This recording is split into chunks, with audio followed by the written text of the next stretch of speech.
નમસ્કાર વહાલા દર્શક મિત્રો, કિસાન સમાચાર ચેનલમાં તમારું સ્વાગત છે। જાણીએ આજના મોટા સમાચાર। ઉનાળા પહેલા ગુજરાતમાં માવઠાની આગાહી, 10,000 કરોડ રૂપિયાની ડીલ પાકિસ્તાન ડર્યું।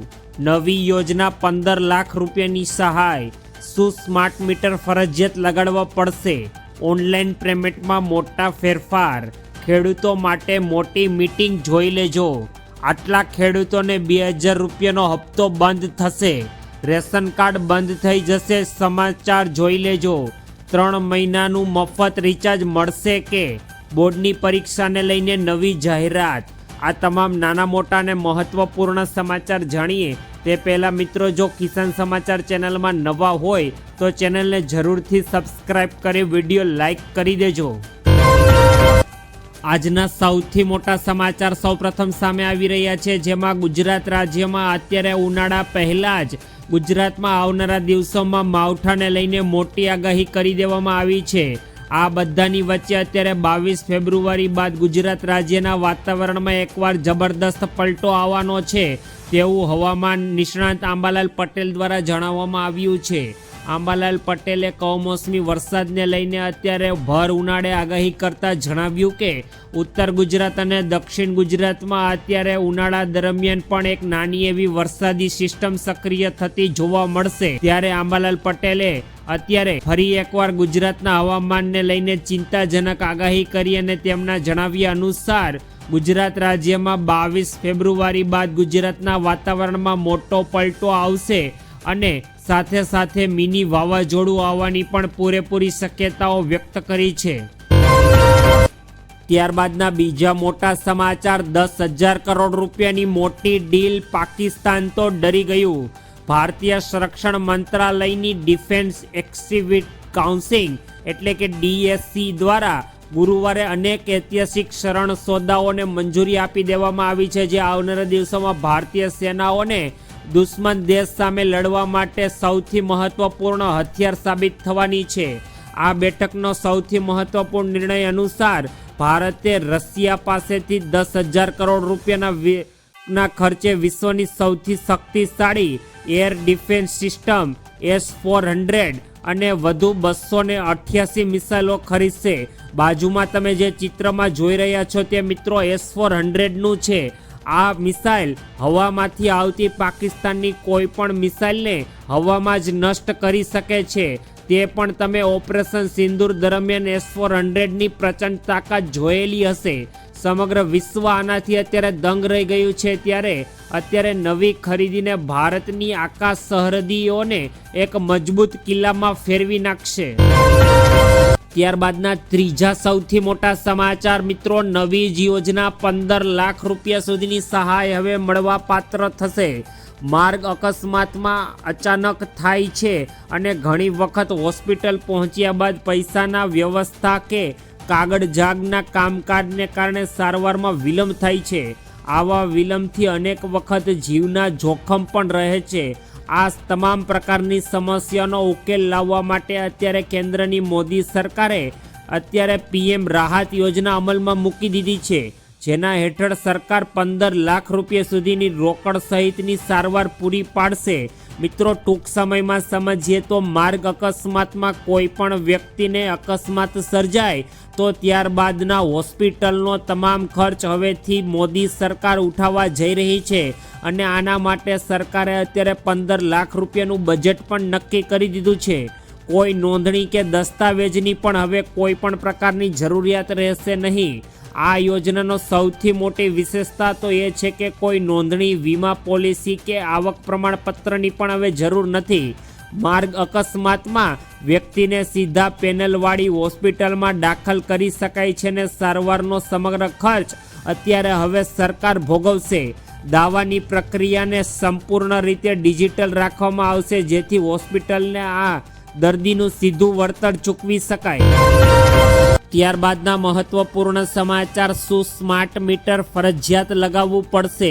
ગુજરાત રાજ્યમાં મિત્રો અત્યારે સ્માર્ટ મીટર લગાવવા અંગે અત્યારે લોકો દ્વારા ભારે પ્રમાણમાં વિરોધ કરવામાં આવી રહ્યો છે, પરંતુ સ્માર્ટ મીટર લગાવવું એટલું જ ફરજિયાત છે કે નહીં, એ એટલો મોટો સવાલ છે। ત્યારે આ અંગે આરટીઆઈ રાઇટ ટુ ઇન્ફોર્મેશનમાં એક મોટો ખુલાસો થયો છે, જેમાં પોરબંદરમાં એક અરજદારે કરેલી અરજીમાં સામે આવ્યું છે કે આ પ્રકારનું મીટર લગાવવું ફરજિયાત હોય તો કોઈ પણ પ્રકારનો ફાયદો નથી. પોરબંદરના રાણા વાવના નજદીકના વિસ્તારમાં રહેતા માધવજી લક્ષ્મણજી ડોડિયાએ ગુજરાત વીજ કંપનીને આરટીઆઈ કરીને કેટલીક માહિતી માંગી છે. આ આરટીઆઈમાં સ્પષ્ટ કહેવામાં આવ્યું છે કે ગ્રાહકે સ્માર્ટ મીટર લગાવવું ફરજિયાત નથી. સ્માર્ટ મીટર ઘરમાં લગાવવા ફરજિયાત છે તેવો કોઈ પણ પ્રકારનો હુકમ હાઈકોર્ટ કે સુપ્રીમ કોર્ટ દ્વારા આપવામાં આવ્યો નથી. સાથે જૂની મીટર સારી રીતે ચાલતું હોય તો તેને હટાવવાના નિયમ પણ કેન્દ્ર સરકાર અથવા રાજ્ય સરકાર દ્વારા કરવામાં આવ્યા નથી. ત્યારબાદના ખૂબ જ અગત્યપૂર્ણ સમાચાર, ઓનલાઈન પેમેન્ટને લઈને કરવામાં આવ્યો જબરદસ્ત ફેરફાર. સુરક્ષાની દ્રષ્ટિએ આ સૌથી મહત્વપૂર્ણ નિર્ણય સરકારે લીધો છે, જેમાં ઘણીવાર લોકો સિમ કાર્ડની બદલી કરી નાખે છે, પરંતુ જૂની યુપીઆઈ આઈડી એક્ટિવેટ રહેતી હોય છે. 12 મહિનાનો નિયમ. જો તમે છેલ્લા 12 મહિનાથી તમારી કોઈ પણ યુપીઆઈ આઈડીનો ઉપયોગ કર્યો નથી તો તે આજથી આપમેળે ડીએક્ટિવેટ થઈ જશે. બેંક એકાઉન્ટ લિંક અને વેરિફિકેશનને લઈને હવે યુપીઆઈમાં નવું બેંક એકાઉન્ટ ઉમેરવું પહેલાં જેવું સરળ રહેશે નહીં. છેતરપિંડી રોકવા માટે વેરિફિકેશનની પ્રક્રિયાને સરકાર દ્વારા વધુ કડક બનાવવામાં આવી. નવું એકાઉન્ટ ઉમેરતી વખતે હવે મલ્ટી લેવલ ઓથેન્ટિક વેરિફિકેશન કરવાની જરૂર પડશે. ત્યારબાદ રોકેટ જેવી ઝડપે થશે પેમેન્ટ. એનપીએસીઆઈ અને યુપીઆઈ ટ્રાન્ઝેક્શન સાથે જોડાયેલ મુખ્ય એપના રિસ્પોન્સ ટાઈમને 30 સેકન્ડથી ઘટાડીને હવે 10 સેકન્ડનો કરી દીધો છે. ત્યારબાદના અગત્યપૂર્ણ સમાચાર, ખેડૂતો માટે મોટી મીટિંગ, ખાસ જોઈ લેજો.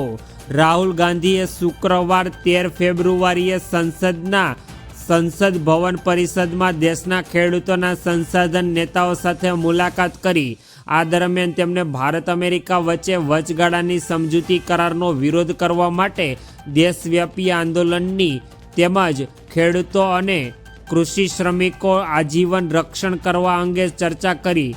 કોંગ્રેસે કહ્યું કે બેઠકમાં ખેડૂત સંગઠનના નેતાઓ દ્વારા વિરોધ કરવામાં આવ્યો છે. મકાઈ, સોયાબીન, ફળો અને શાકભાજી તથા તમામ પ્રકારના અત્યારે પાક ઉગાડવાને લઈને અત્યારે ખેડૂતો અત્યારે મેદાનમાં આવ્યા છે.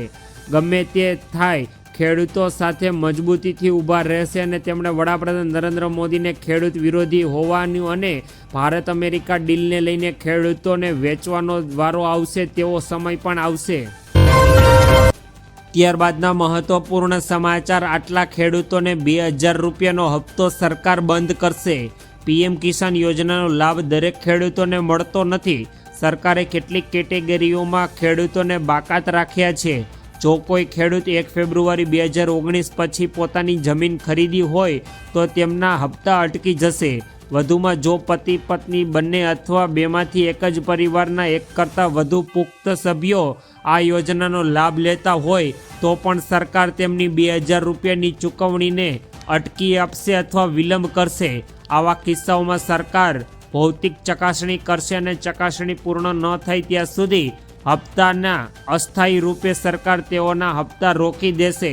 આથી વારંવાર હપ્તાને લઈને અત્યારે જે ફ્રોડ થઈ રહ્યા છે તેને રોકવા માટે સરકારે આ પ્રકારનું પગલું ઉઠાવ્યું છે.